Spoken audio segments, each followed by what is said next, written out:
Welcome friends, आप सभी का स्वागत है मेरे YouTube चैनल में, जहां पे हम एजुकेशनल वीडियो देखते हैं CBSE स्टैंडर्ड के। उसमें से कुछ टॉपिक पे हमने पहले भी चर्चा की वाली है। आज एक नए टॉपिक पे हम डिस्कशन करने वाले हैं जिसका नाम है चेंज अराउंड अस। तो what is mean by change क्या होता है हम देखने वाले हैं। तो सबसे पहले देखिए, what a change, we can bring about a change in a substance by doing one or more of the following process। अगर चेंज होता है तो उसमें कुछ प्रोसेस होते हैं, तो तीन प्रोसेस हमें याद रखना है। सबसे पहले फर्स्ट है हीटिंग, उसके बाद है अप्लाइंग फोर्स, और थर्ड नंबर पे है मिक्सिंग इट विथ और समथिंग इलेस। तो उसमें से कुछ हम निकाल सकते हैं और उसमें से कुछ हम ऐड कर सकते हैं। इसमें भी चेंज होता है।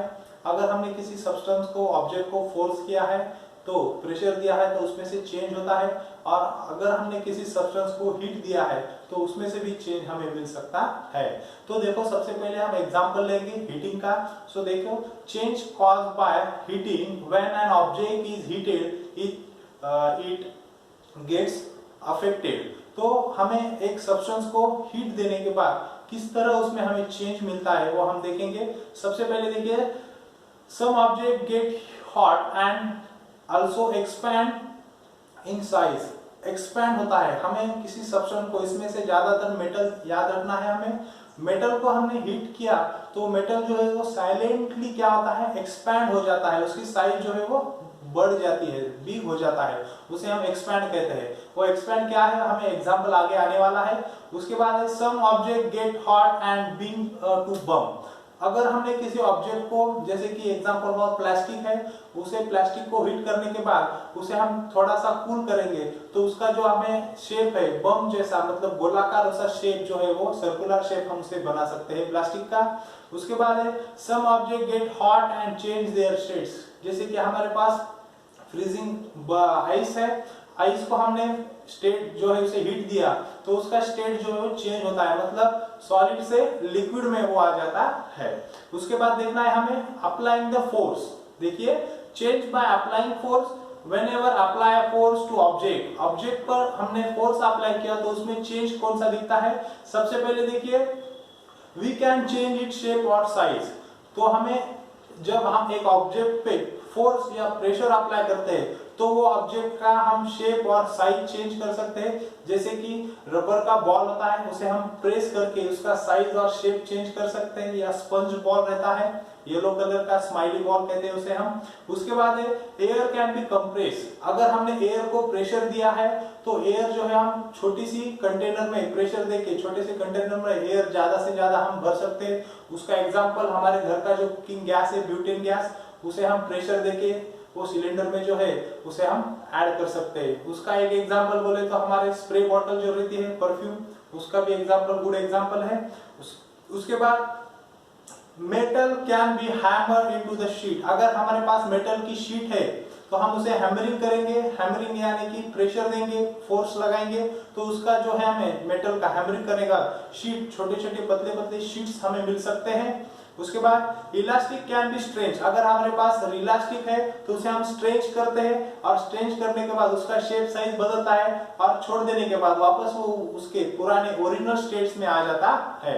और लास्ट है cotton can be spun into the thread. हमें लास्ट पीरियड में देखा है थ्रेडिंग कैसे होते हैं। अगर हमारे पास कॉटन है तो उसके हम थ्रेड जो है, क्या बोलते हैं उसे हम, डोरा, हाँ, तो थ्रेड जो है वो हम थ्रेड उसे निकाल सकते हैं। उसके बाद हमें देखना है कुछ सब्सटेंस मिक्स करने के बाद।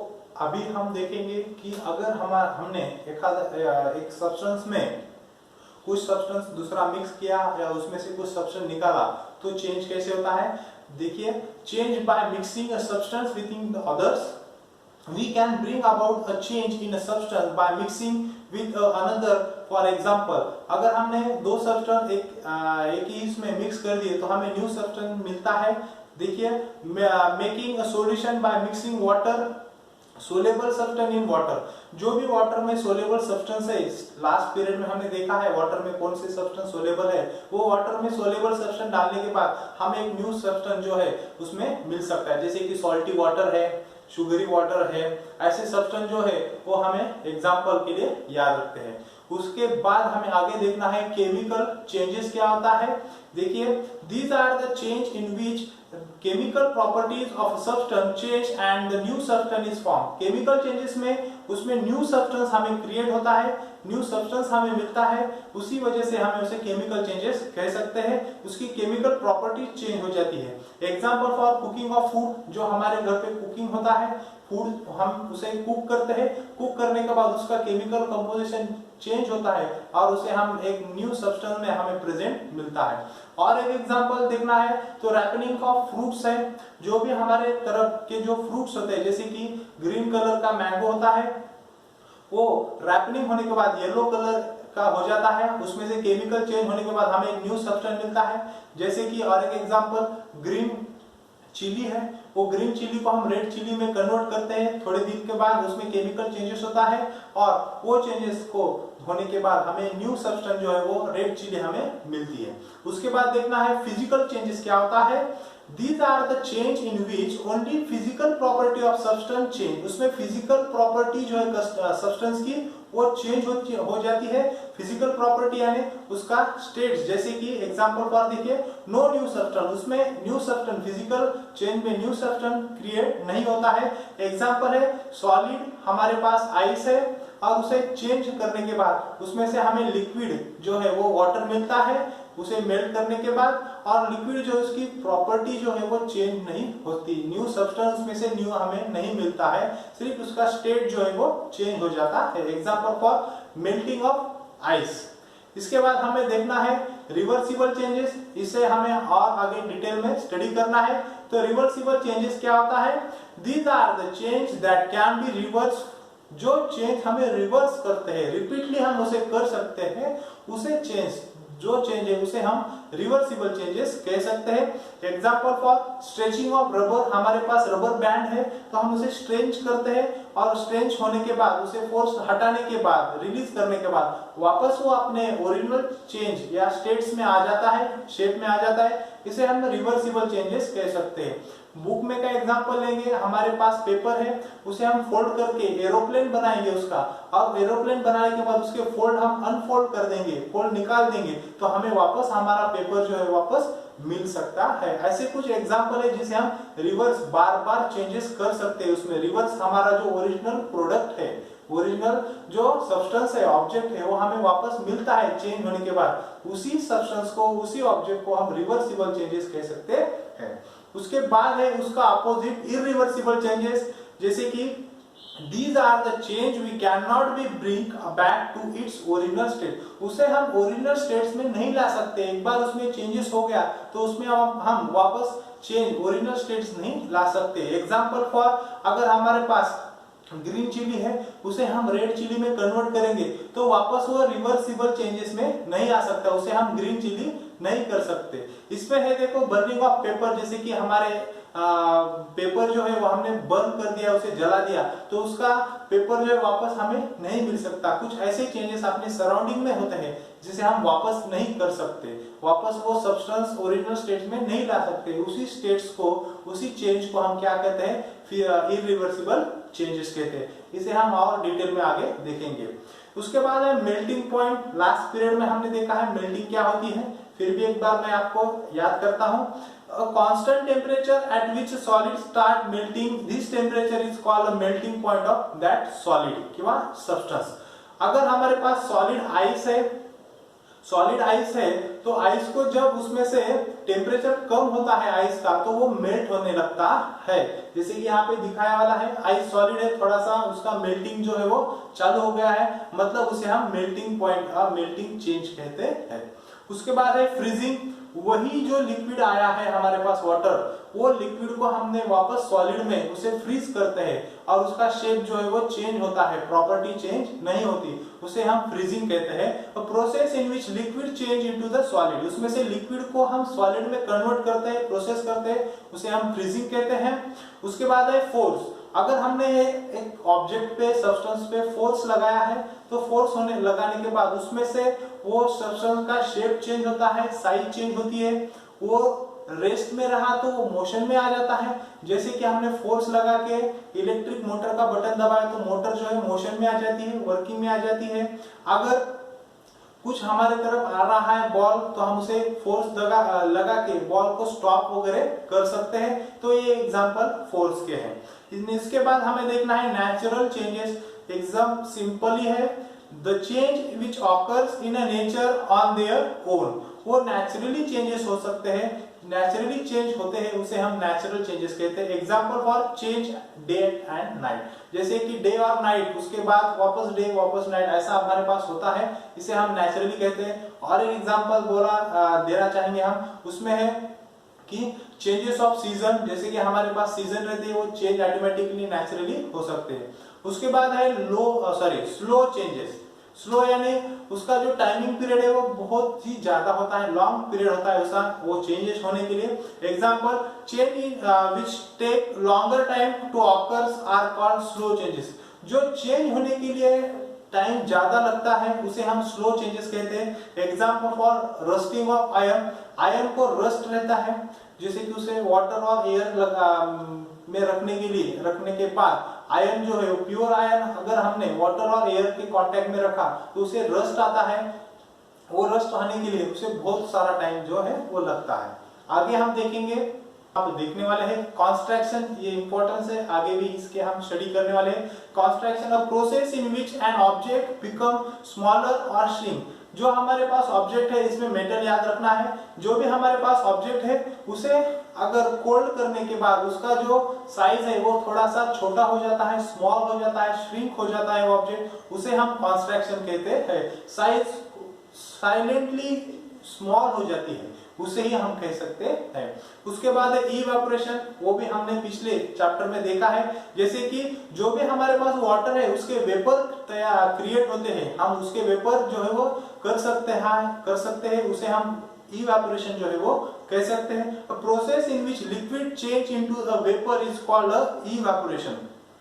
उसके बाद देखना है कॉन्स्ट्रक्शन का एकदम अपोजिट देखना है एक्सपेंशन। जैसे कि कॉन्स्ट्रक्ट मतलब छोटा होता है हमने बोला है, तो एक्सपेंड जो है वो साइलेंटली बिगर होता है, साइलेंटली उसकी साइज जो है ऑब्जेक्ट की बदल जाती है या बढ़ जाती है बिकॉज ऑफ द हीट। देखिए a person in which can object become bigger in size, example metal expand on heating। अगर मेटल को हमने हीट दिया तो उसकी साइज जो है वो एक साइलेंटली बिगर हो जाती है, मतलब थोड़ी सी साइज जो है उसकी बढ़ जाती है, जो हमें क्या बोलते हैं उसे इजीली हमारे आंखों से हम उसे देख नहीं सकते। उसका एग्जांपल जो है हम देखने वाले आगे। ऐसे हमारे पास बहुत से चेंजेस होते हैं। कुछ एग्जांपल्स जो हमारे बुक में सिलेबस में रिलेटेड है वो सारे एग्जांपल हमने देखे। अब हमें बुक में के जो 2 चेंजेस हमें बताए हैं वो स्टडी करना है। पहला है रिवर्सिबल चेंजेस, उसका एग्जांपल और कैसा होता है और एक बार मैं बताऊंगा।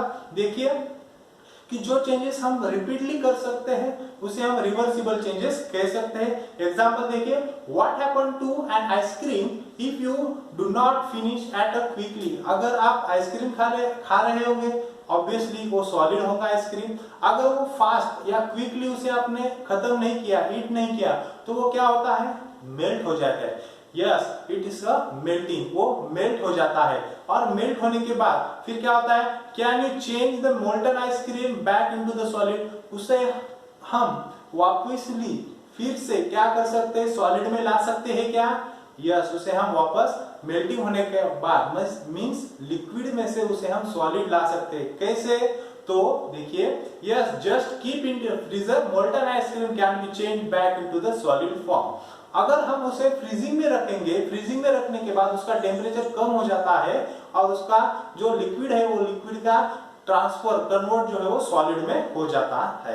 दिस रिवर्सिबल चेंजेस एग्जांपल है, देखिए butter and chocolates also reversible changes. हमारे पास बटर है, बटर को हमने हॉट किया तो वो मेल्ट होता है, वापस हमने उसे फ्रीजर में रखा तो वापसली क्या होता है, फिर से वो मेल्टिंग हुआ वाला बटर जो है वो सॉलिड हो जाता है, जैसे कि चॉकलेट भी वैसा है।